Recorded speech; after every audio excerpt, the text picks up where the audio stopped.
Hello student, आप विद्या education point में आपका हार्दिक स्वागत है। आज हम कवर करने वाले हैं वर्ण, जो कि व्याकरण का फर्स्ट चैप्टर है। ठीक, आज जानेंगे कि वर्ण किसे कहते हैं, कितने प्रकार के होते हैं और कौन कौन भेद होते हैं। आगे देखिए, डिटेल से जानते हैं वर्ण किसे कहते हैं। तो वर्ण उस मूलध्वनि को कहते हैं जिसका खंड या टुकड़ा नहीं किया जा सकता है। उसके बाद वर्ण कितने प्रकार के हैं, तो दो। तो देखो यहाँ पे वर्ण है, मतलब कि यहाँ पे वर्ण है, तो वन और टू कितना प्रकार के हो सकता है, दो।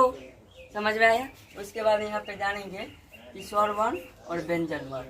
वर्ण के कितने प्रकार के होते हैं, दो पहले बता दिए हैं। पहला स्वर वर्ण और दूसरा व्यंजन वर्ण। और स्वर वर्ण किसे कहते हैं और कितने भेद होते हैं, इसकी संख्या कितनी होती है, सब के बारे में डिटेल से हम समझेंगे। देखिए, पहले देखिए, स्वर वर्ण में ना किसी वर्ण की सहायता नहीं ली जाती है, मतलब कि व्यंजन वर्ण की इसमें सहायता नहीं ली जाती है, उसे स्वर वर्ण कहते हैं। जैसे ओ, आ, हर्षी, दीर्घी, हर्षु, दीर्घी, री, ए, ऐ, ओ, औ, इसकी संख्या 11 होता है।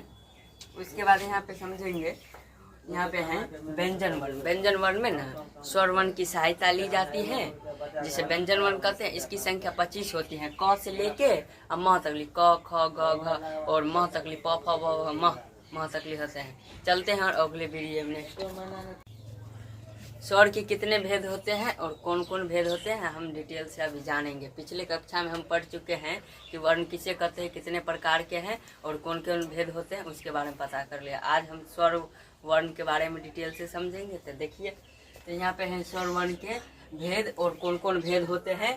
तो देखिए, स्वर वर्ण के 3 भेद होते हैं। पहला हो जाएगा हर्ष स्वर, दूसरा दीर्घ स्वर और तीसरा लुप्त स्वर। देखो, हर्ष स्वर में ना छोटी ई, अ, ई, उ, री आए, उसे हम क्या कहते हैं, हर्ष स्वर। इसकी संख्या कितनी होती है, 4। हर्ष स्वर की संख्या कितनी होती है, 4। अ, ई, उ, री। उसके बाद हम समझेंगे दीर्घ स्वर। दीर्घ स्वर में ना मतलब कि हर्ष स्वर से दुगुना समय लगता है, उसे हम क्या कहते हैं, दीर्घ स्वर। तो दीर्घ स्वर में आ, बड़ा आ, बड़ी ई, बड़ी उ, ए, ऐ, ओ, औ, इसकी संख्या कितनी होती है, 7। उसके बाद हम जानेंगे कि लुप्त स्वर क्या है। तो लुप्त स्वर में ना हर स्वर से ना तिगुना समय लगता है। जैसे हमको बोलेंगे ओम, तो ओम बोलेंगे तो बीच वाला अक्षर गायब हो जाता है, ओम। मतलब कि यहाँ पे 3 अक्षर का प्रयोग होता है, बल्कि बीचला अक्षर ओम मतलब कि विलुप्त हो जाता है। इसे हमें क्या कहते हैं, लुप्त स्वर। उसके बाद जानेंगे कि स्वर वर्ण के उच्चारण स्थान क्या क्या है। तो जैसे कि यहाँ पे हम लिखे हैं कि अ और आ किससे बोला जाता है, तो अ, आ मतलब कि कंठ से हम लोग बोलते हैं।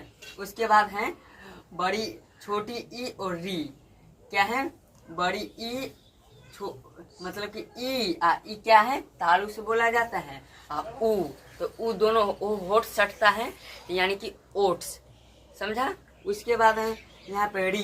तो री, जब ये बोलेगा री तो ई तालु है, ऐसे हो जाएगा। कैसे हो जाएगा, ऐसे। तो उल्टा हो जाता है तालु, उसी को क्या कहते हैं, मुर्दा कहते हैं। ठीक। उसके बाद यहाँ पे ओ और औ है ना, ओ और औ, यहाँ पे कंठ और ओठ दोनों का प्रयोग किया जाता है। ठीक है।